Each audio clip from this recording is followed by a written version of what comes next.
Hi, welcome Amy. Thank you so much for agreeing to talk to us today at Woman's Journey. Would you like to start by introducing yourself? Sure. Well, thank you so much for having me. I'm Amy Johnson. I'm a psychologist and a coach, and I'm really excited to be here talking with Oh, you. thank you. So, on Woman's Journey, we talk about how we sort of began to shape our beliefs and identities and how that sort of informed the decisions we made along our way. And I wonder if you'd mind sharing with us a little bit about your journey. Sure. It's funny, like just as you ask that, it pops in my mind like, gosh, which journey? Yes, exactly. Like I know there's a journey we all have of life, but oh my gosh, there's so many pieces and parts Yeah. and um I guess the short-ish version is that I kind of was a kid that always felt like I was living in my head, worrying a lot, imagining a lot, and not realizing fully that it was my imagination at work. Yeah. Every time my mom would leave, I'd imagine her in a car accident and sit Yeah. by the door and just feel like a mess until I saw the headlights come in.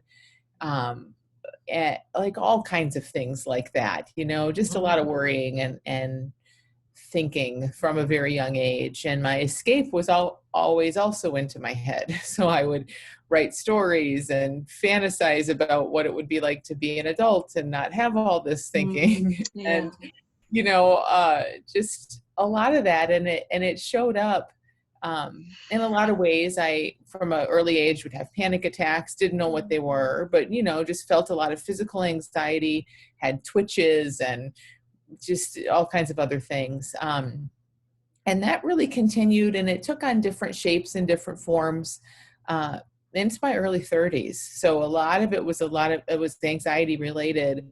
And then it sort of morphed into food related, where again, to me, that looks exactly the same. I know Mm. it was still just my mind worrying and wondering and counting and working in overdrive. It's just that rather than all of life being its target, it for whatever reason decided to hone in on food Mm. and made Yeah. that it's what it talked about. So Mm. how that manifests was in eating disorders for about 8 years. Wow. um, and only knowing to go into my head to try to solve them, which, as we'll discuss, like there's a whole Mm. other place to look. But for many of us, we don't know. It's like I knew my head was creating it in a sense. Yeah. I knew I wasn't deeply ill. I knew this was my mind doing it, but I didn't know anywhere to look other than to jump back in my mind Mm. and try to figure my way out of it, and that only made things worse. Mm. So yeah. Mm.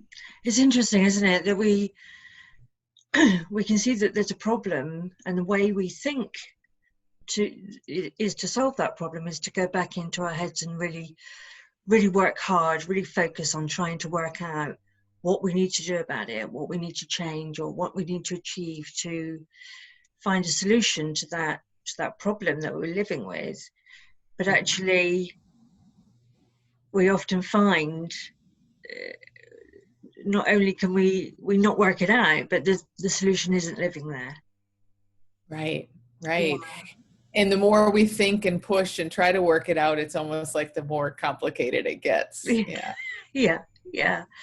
And it's that thing, isn't it, about sort of banging your head against a brick wall. It's just, I just cannot see what would be the solution to this, even though I've worked really hard and I've thought about it a lot. And yeah, and I've talked to my friends about it and I've talked to my family about it and I've got all this different advice and I'm trying to, I'm working really hard at trying to work it out.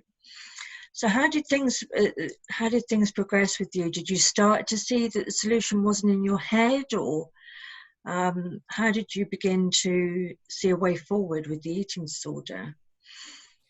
Yeah. Well,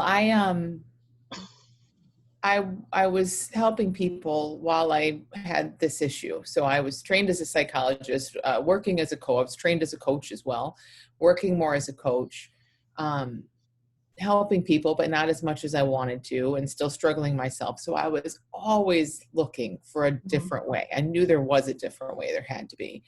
And one of my clients at the time actually recommended that I listen to some video. Through that, I stumbled upon the recordings of one of the innate health conferences held in London, one of the very first ones. It must have been, I don't know, 2010, or it was around the very early. And I had no idea what I was listening to. I just randomly popped my earbuds in, played a talk, the first one that popped up. And what I remember hearing the person speak, I don't remember who it was a male speaker. What I remember hearing this person say was that every human being on earth is sitting in the middle of perfect mental health. And we're feeling our moment-to-moment thinking. I don't know if that's what they actually said, but that's what I remember. And that just hit me like, I mean, it just made so much sense.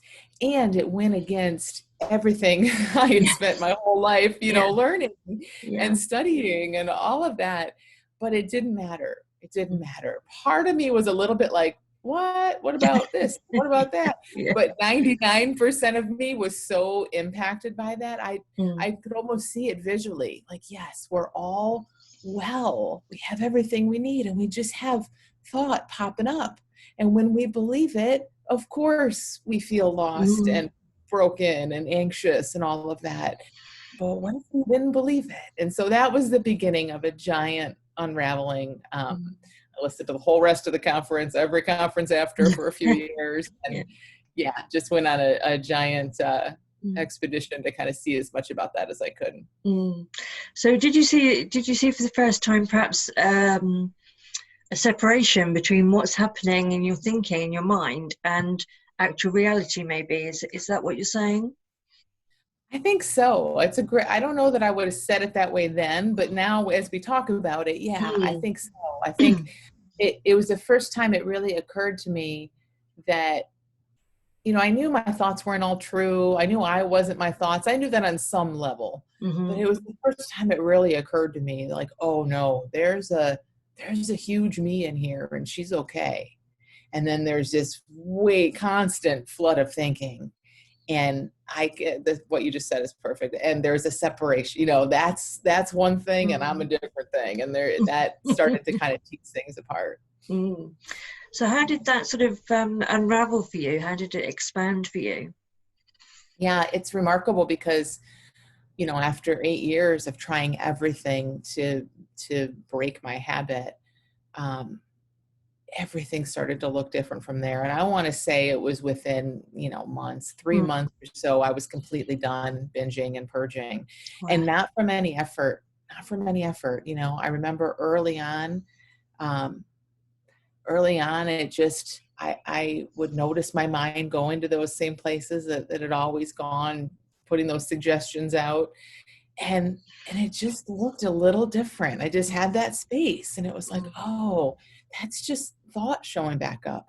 I was also studying a lot about the brain at that point, and how our brain just gets kind of innocently taught to repeat the same stuff over and over.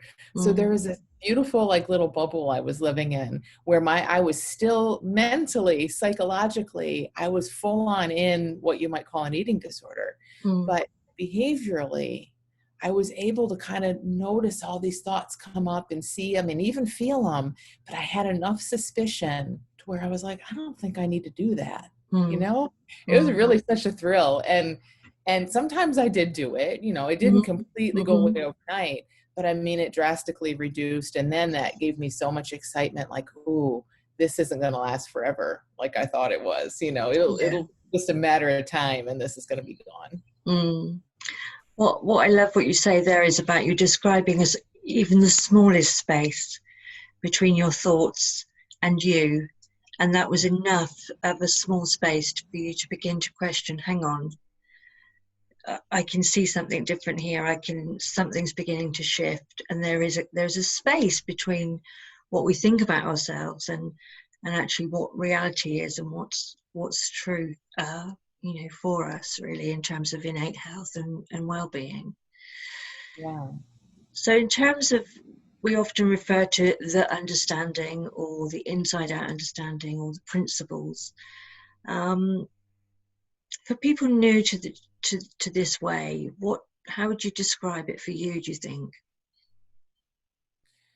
Yeah, I often think about it. I think kind of like what we're saying is this is just a way, these are just words to describe it, but that there is something that never changes. Mm. There is an essence to all of us, and it is full of peace and clarity, and it's 100% habit free. It needs nothing. It wants Mm. nothing.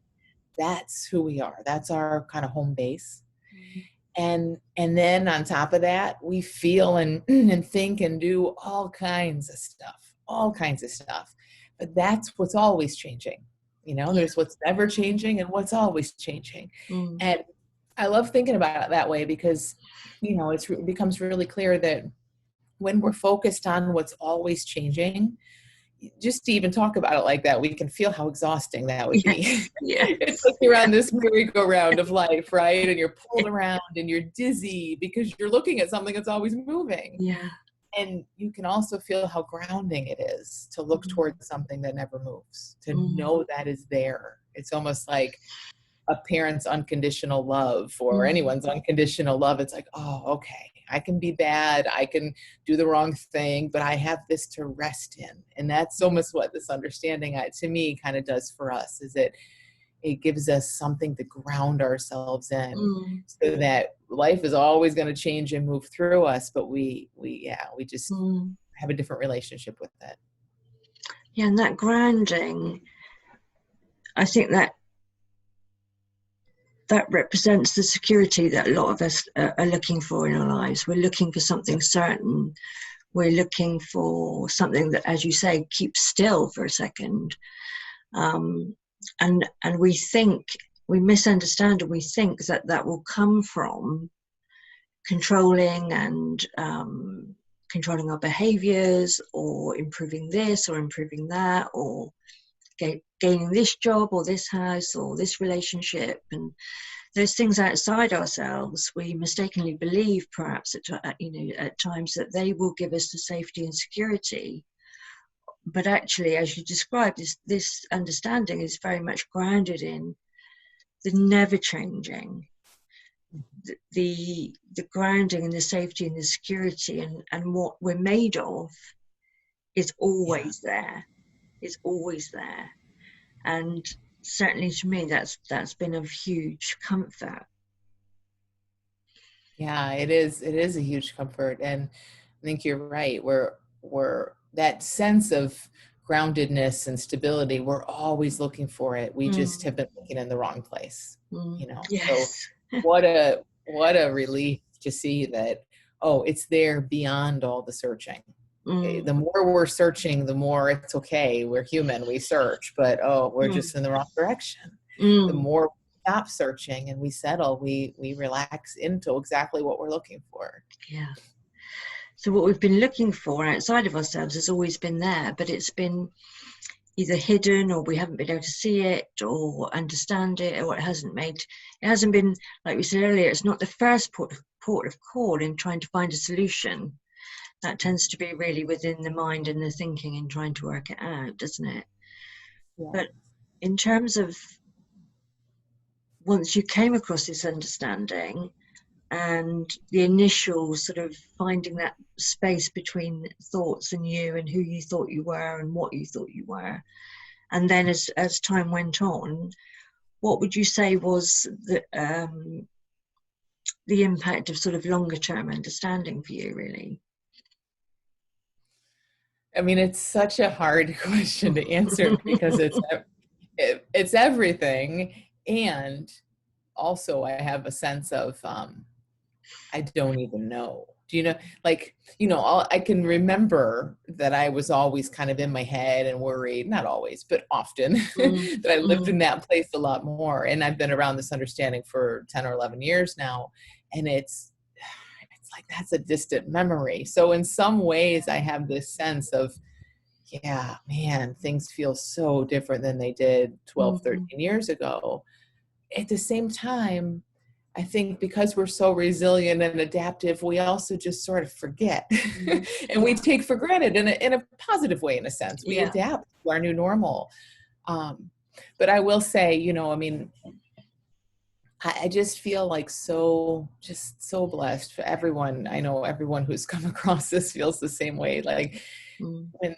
when things are hard and life is coming at us and things are really moving quickly and all of that, one of the most important things, or most meaningful kind of things, is that the worse I feel, the more something in me wakes up and says, this isn't real, and it used to be the complete opposite. The Mm. worst I felt, the more I thought, ooh, this is real. Look Mm. how bad you feel. There is a real problem here. Yeah. And I Yeah. mean, it is everything to have that flipped, to Yeah. feel horrible at times, to be full of doubt and all of that, right? I mean, we're Mm. human and we feel that, but it doesn't take long for some little voice to come up and be suspicious and say, Mm. whoa, look how bad you feel. You can't be seeing the big picture. Mm.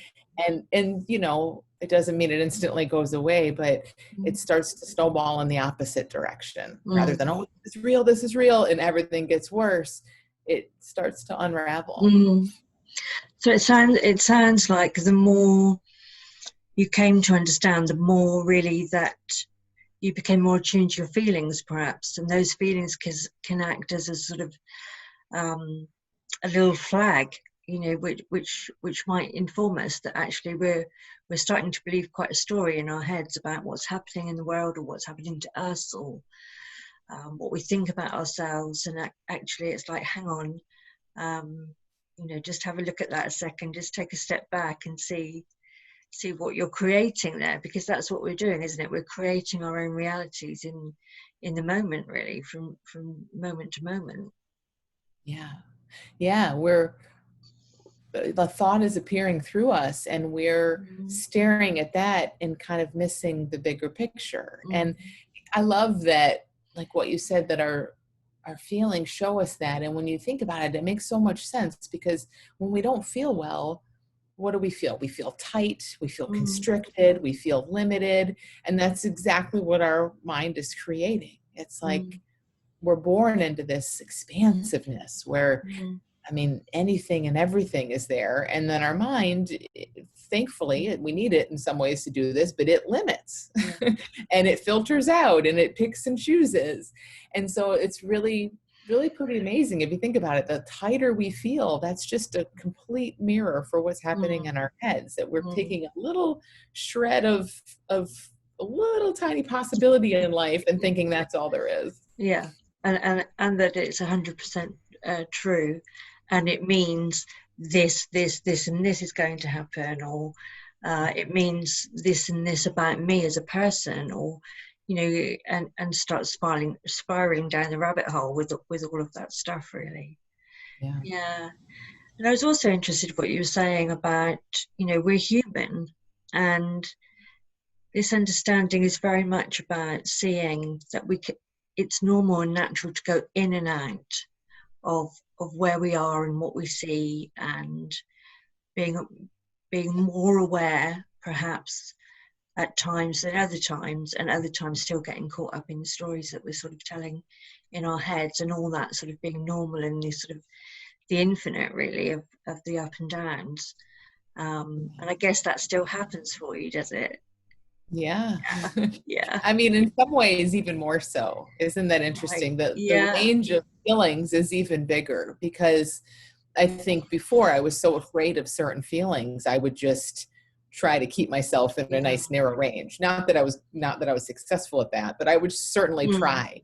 And there's something really amazing that happens when we come to be less afraid of our feelings. We don't just stay toward the happy end. We get to kind of travel the full spectrum, but without fear. So you don't hang out at one end more. There's a lot more movement. Yeah. So we experience them all, but they don't hold those attached thoughts that create that fear for us. It's like, okay, I'm really angry at the moment, and that's okay. That will pass through.